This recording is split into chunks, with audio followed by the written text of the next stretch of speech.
G'day guys, I'm Dean from Blog for the Blood God. And I'm Dalton from Risky Rollers. And we were able to get our hands on an early release codex of the Chaos Daemons. So we're going to be going through that with you guys today, and we're going to be basically previewing the codex in its entirety. Now, this video is going to be broken up into 4 sections, one for each Chaos God. So we're going to be going through all of those. So if you're watching this video and you're like, oh, this is all just Slanesh stuff, where's my corn love? Make sure you check out the other videos on my channel, because we're going to be breaking it down to try and make it so that we don't have one 4-hour-long video, right? Make it digestible. So yeah, with that being said, we're just basically going to be going through and reading it. We're not going to be providing too much opinion and too much commentary, because it's going to take a little bit of time to sort of digest all these changes, process and the new rules. Try it out, get it on the table and really fuck some guys with it. So, so we're going to start with just a general sort of preview.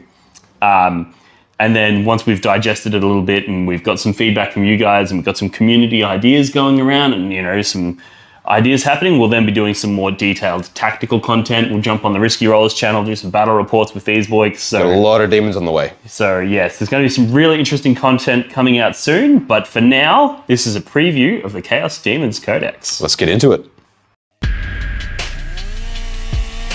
Blog for the Blood God.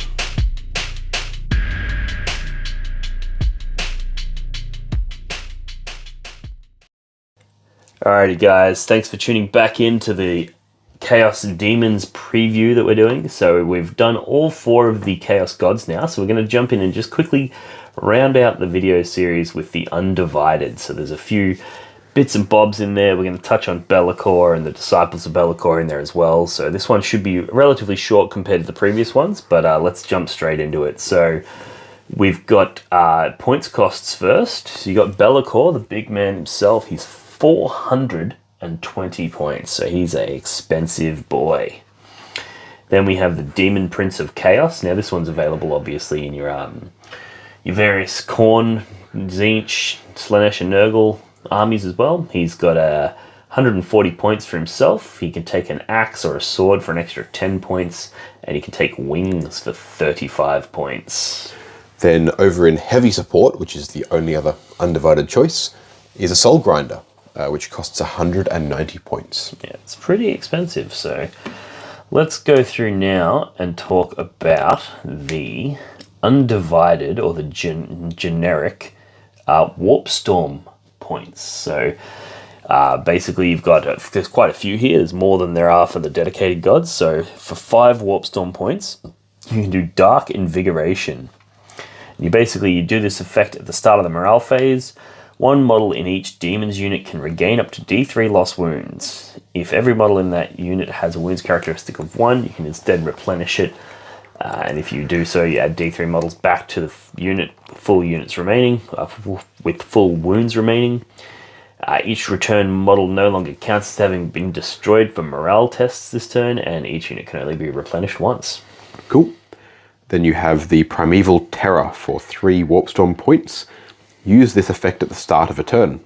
Until the end of the turn, while an enemy unit is within range of the Demonic Terror ability of 1 or more units from your army, subtract 1 from the leadership characteristic of models in that unit. Alright, next up we have Music of the Warp. 2 Warpstorm points. Use this effect at the start of your turn. Until the end of the turn, add 6 inches to the range of the Demonic Terror ability for instrument units in your army, to a maximum of 12. For Malicious Misdirection, which will cost you 2 Warpstorm points, you use this effect at the start of the reinforcement step of your opponent's movement phase. Until the end of that step, enemy strategic reserve units can only be set up as if it were the second battle round. Well, take that, drop pods. Alright. Use this effect at the start of any turn. Until the end of the turn, add 3 inches to the range of aura abilities of Legionis Demonica units from your army. For Otherworldly Tread, you need to spend 2 Warpstorm points, and you can use this effect at the start of your movement phase or at the start of your charge phase.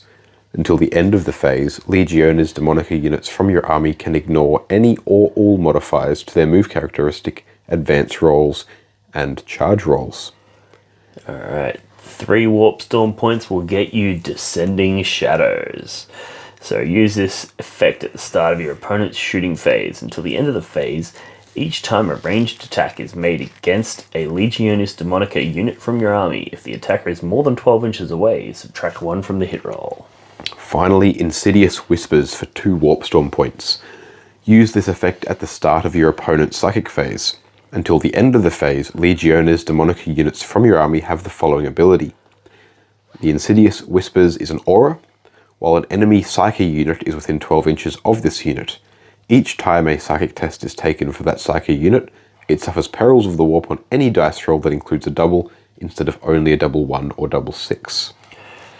Alright, so we've got some pretty interesting Warp Storm abilities there.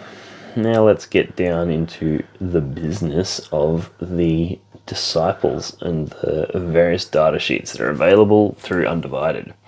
So just got to see if I can dig them up here. Apologies, we're going through a book that I am not very familiar with. Alright, here we go. So I guess we'll just start with a real brief outline of the way that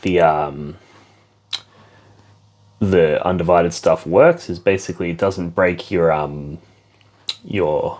detachments. So if you take a Khorne one, you basically gain the Khorne keywords on those models for the Demon Prince and for the Soul Grinder. Yep.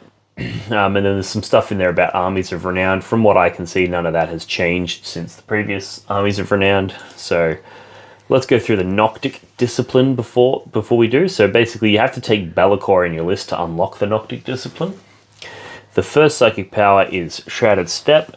It's a warp charge value of 6. If manifested, select a friendly Legionis, Demonic Infantry, or Disciples of BELAKOR infantry unit within 18 inches of the Psyker. Remove that unit from the battlefield and set it up anywhere on the battlefield more than 9 inches from enemy models. Cool. The second power is Wreathed in Shades. It's a blessing, which has a warp charge value of 7. If manifested, select one friendly Legiones Daemonica or Disciples of BELAKOR unit within 12 inches of this Psyker. Until the start of your next psychic phase, enemy models cannot target that unit with ranged weapons unless that unit is the closest eligible target to the firing model, or it is within 12 inches of the firing model. Next, we have Pall of Despair. So this is a malediction. It's got a warp charge value of 7.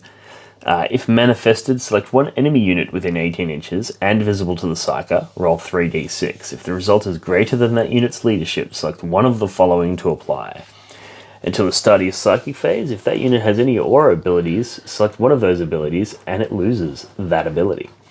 Until the start of your next psychic phase, that unit cannot perform actions, and if it's currently performing an action, it fails, or until the end of your next psychic phase. In the fight phase, that unit is not eligible to fight until all other eligible units from your army have done so. Then you have Void Slivers, which is a Witchfire with a warp charge value of 5. If manifested, select one enemy model within 12 inches of and visible to this Psyker.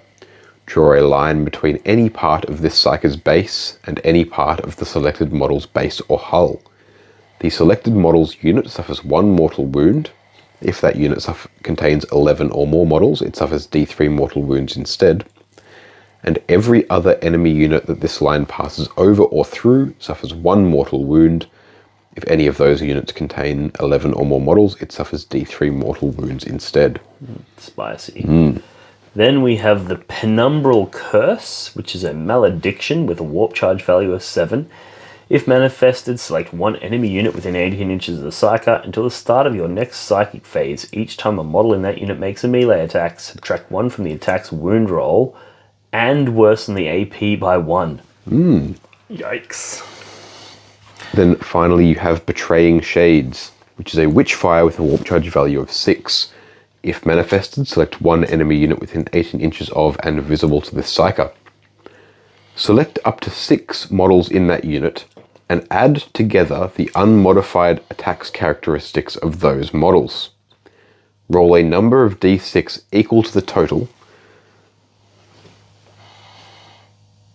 If the result of the psychic test was 11 or more, add 1 to each dice result. For each roll of a 6+, that unit suffers 1 mortal wound to a maximum of 6. What a fucking weird worded power. But yeah, fair enough. So basically, it's kind of like making them hit themselves. I like that quite a lot. Yeah, that's interesting. The more I'm thinking about it. All right, so now that we've talked about the powers that BELAKOR unlocks, let's talk about the big boy himself.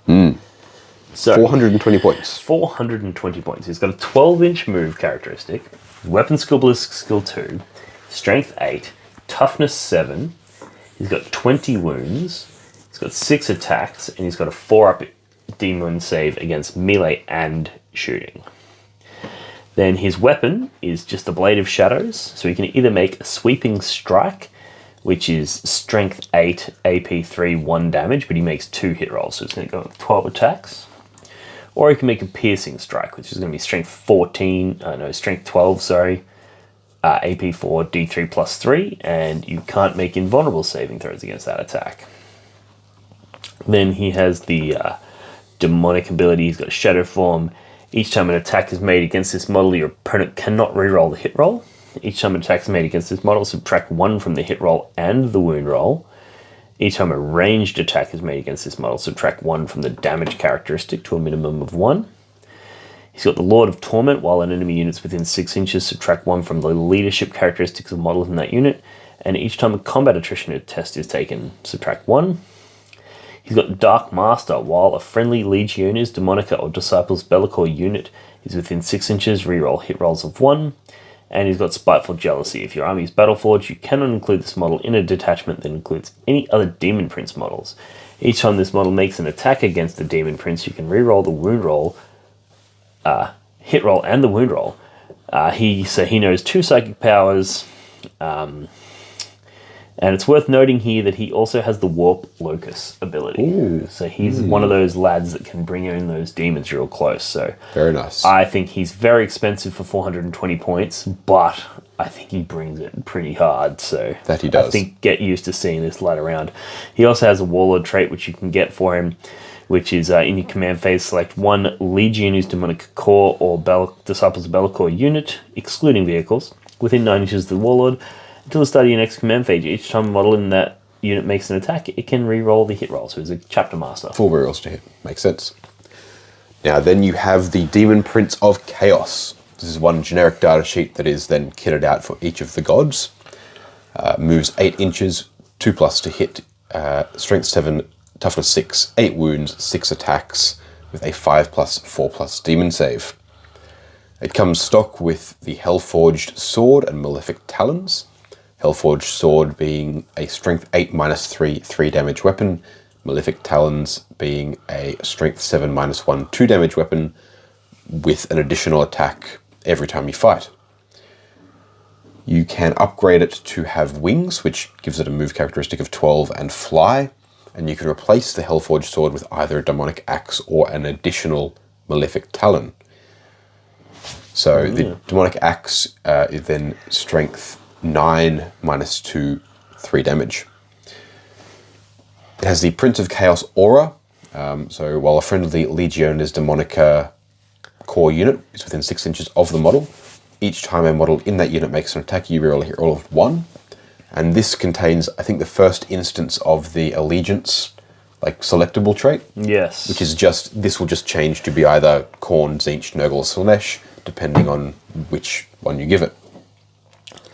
So you must choose a demonic reward for it, i.e. choose a keyword for it. If it has the Khorne keyword, you give it +1 strength and +2 attacks. If it has the Tzeentch keyword, it can manifest an additional psychic power and knows an additional power from the Pandemoniac discipline. My favorite. It's incredible. If this model has the Nurgle keyword, you add 1 to this model's toughness characteristic. If this model has the Slaanesh keyword, you add 2 inches to this model's movement characteristic. Now, as far as I can tell, you must give it one of these upgrades. Yes. You cannot run a Demon Prince of Chaos Undivided. Now, if this model has the Tzeentch, Nurgle, or Slaanesh keyword, it has the Psychic keyword. If the model is a Psyker, it can attempt to manifest 1 psychic power and deny 1 psychic power. It knows Smite, and then 1 power from each discipline that is relevant to the god. Yes. 2 if it's Tzeentch.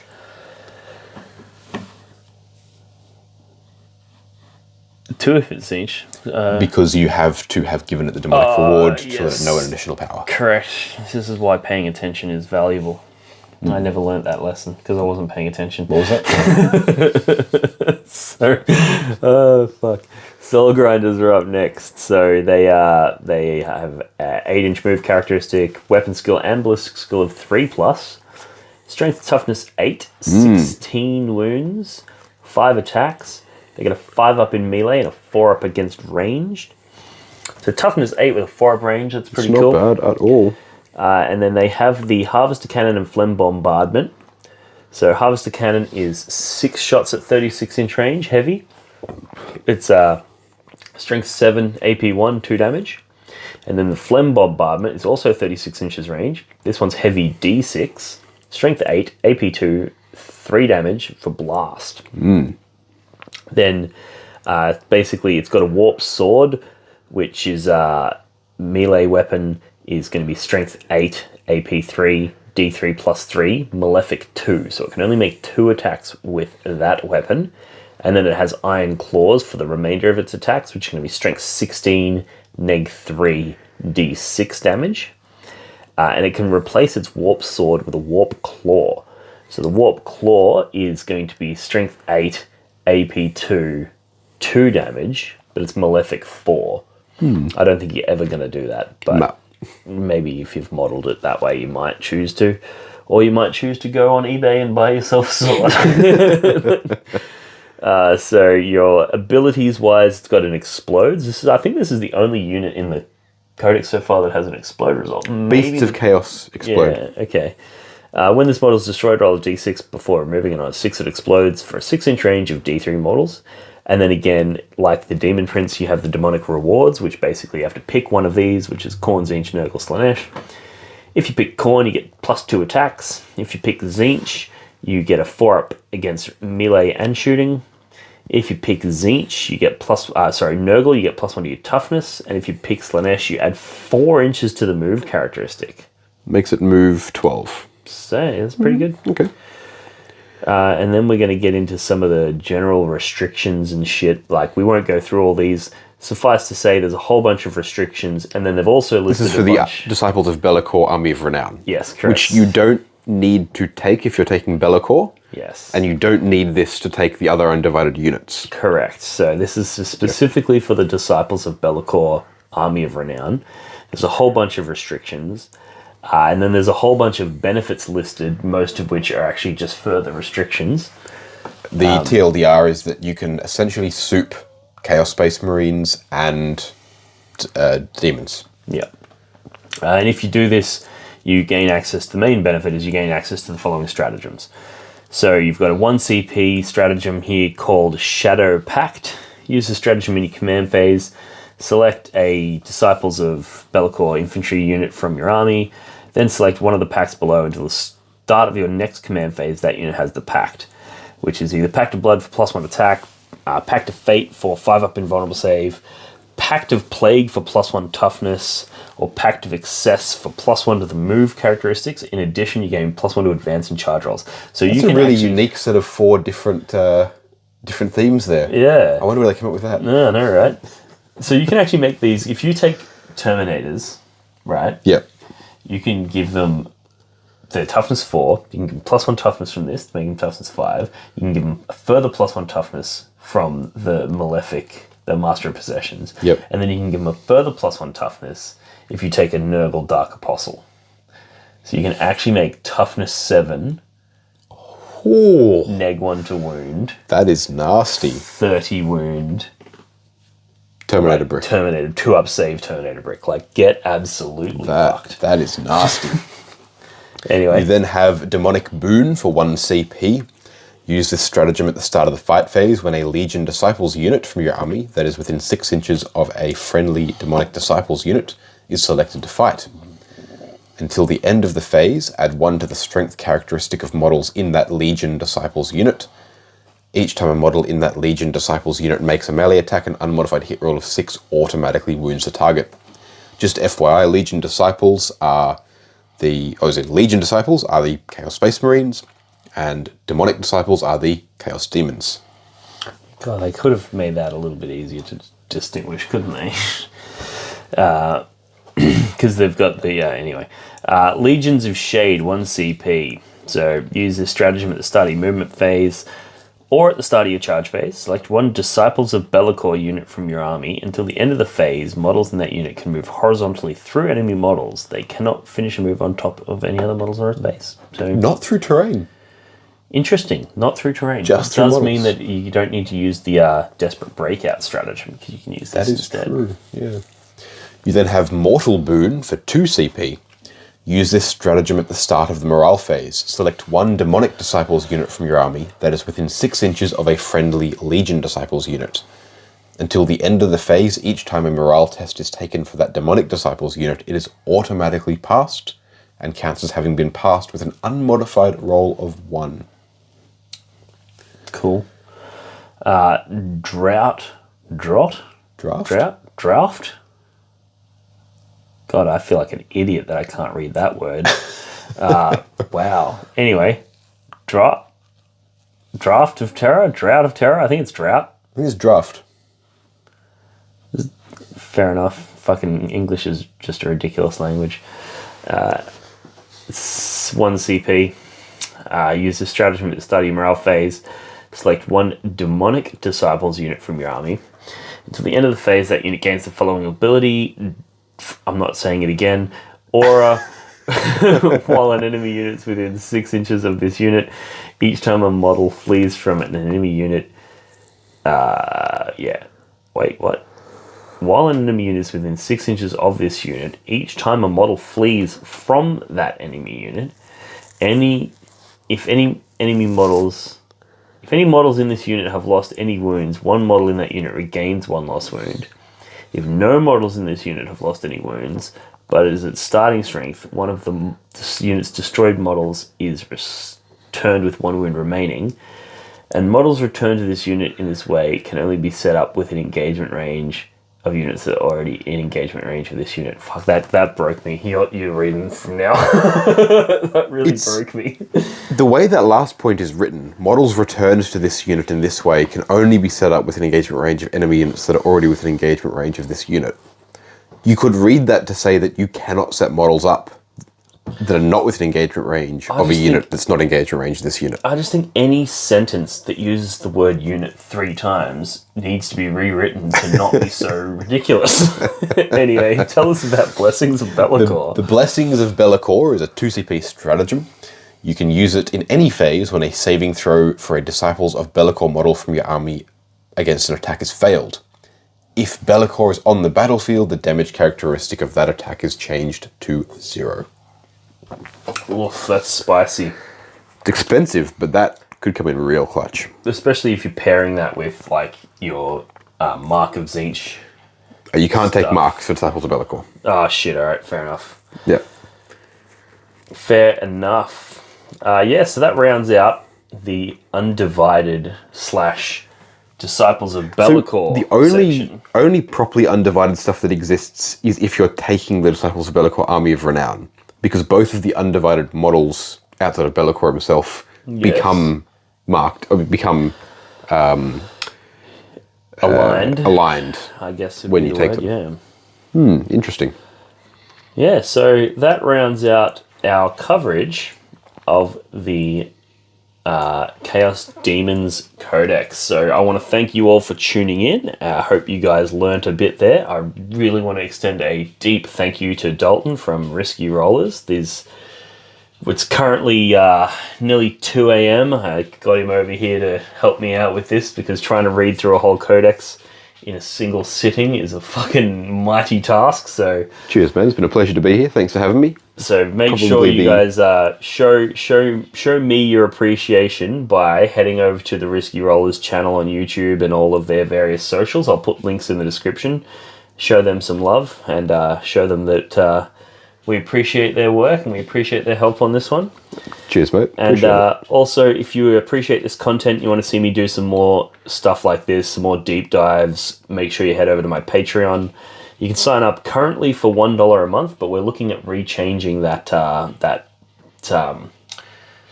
process, I guess you'd call it, or whatever you want to call it. So we're looking at changing that. So it might not be $1 a month for long. So get in there while it's still cheap. And yeah, you can sign up for $1 a month and you get access to a whole bunch of stuff in there. Bunch of one-on-one list writing and list tailoring and coaching advice and those sorts of things, as well as just showing me that you appreciate what I do and encouraging me to keep going. So yeah. Some of the stuff I've seen you've got planned for the patrons actually really exciting. Yeah, Dean's got such a good experience and knowledge of 40k. Yeah, it's got to a point where I've realised getting in there will be really good. Not everybody has 20 plus years of 40k experience under their belt. So even if I'm not necessarily the best player in the world, I definitely have something to offer to a lot of people. So absolutely would recommend to expand that Patreon. So make sure you head over there and check that shit out. Like and subscribe, all that good shit. And yeah, chuck comments in the below and let us know what you think of this new codex, and if you think it's going to break the game, or if you think there's anything particularly balanced or unbalanced or anything like that. And yeah, we'll talk to you guys in the next one. Cheers. Walk for the Blood God.